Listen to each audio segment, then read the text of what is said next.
live on Green Village Road.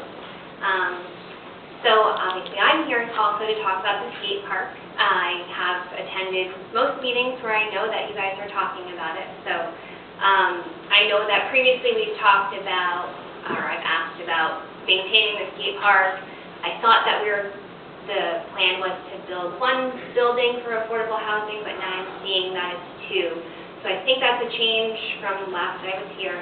And now I understand that that impacts the skate park, which I know that you guys had discussed hoping to keep it where it was. So now I know I'm very hopeful that you said you're looking for a site to relocate it, because I think that is so critical for our kids. Obviously, we don't want to lose this really valuable resource for our community and for our children. So a little bit of history. I did not grow up here, but I did spend a lot of time both on a skateboard and around skateboarders. So I know how committed these kids are to this sport and how steadfast they will work toward making this happen. So, well, I didn't grow up here, my husband did. So his family has been in Chatham for over 40 years. So they know Chatham pre-skate park and now with the skate park. And so he and I have had some very lengthy discussions about what it was like before, for the kids, for the adults, and how important it is to have this resource for our kids. So I do just want to outline some of the things that we've come up with as benefits for the skate park. So, number one, skate parks reduce illicit behavior. Providing designated spaces for positive activities is the best way to curb unlawful behavior among youth. When youth have nothing to do and nowhere to go, that's when they get into trouble. So, in a 2009 law enforcement study that surveyed towns with skate parks, 90% of surveyed officers saw the skate park as an asset in their community, citing that it felt that it gave the kids something to do, especially the at-risk youth.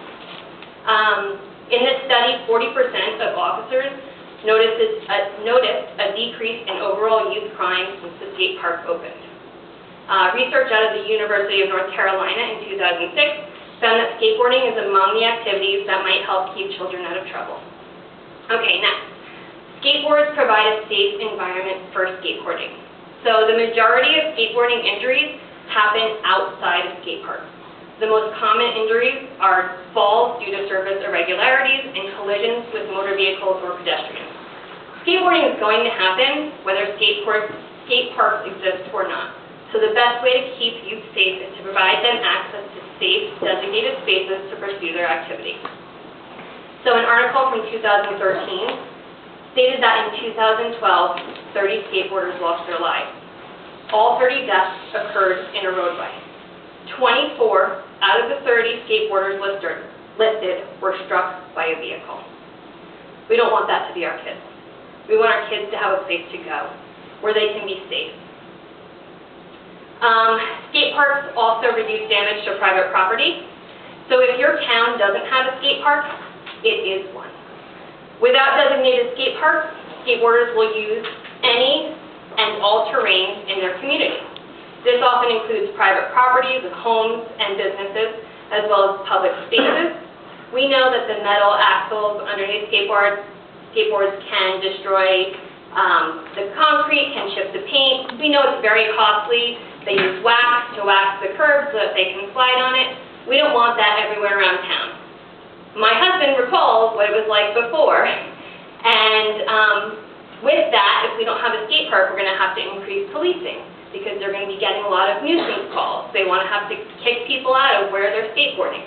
We don't want that, because not only does it cost us more to have increased policing, but it also develops an adversarial relationship between the kids and the police.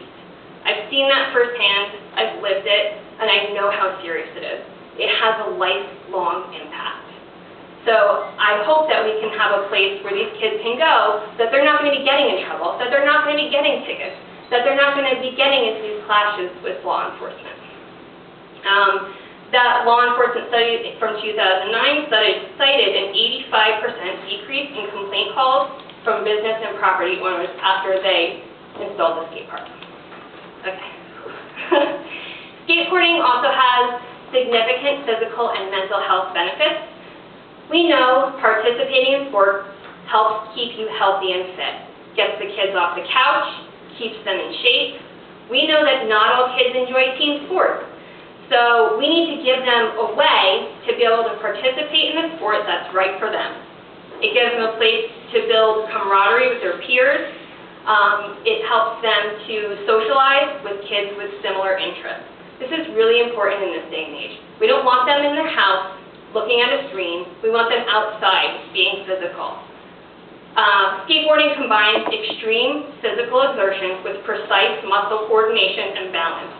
The complexity of performing tricks on a skateboard improves brain function at a fundamental level and stimulates new cell growth in the brain.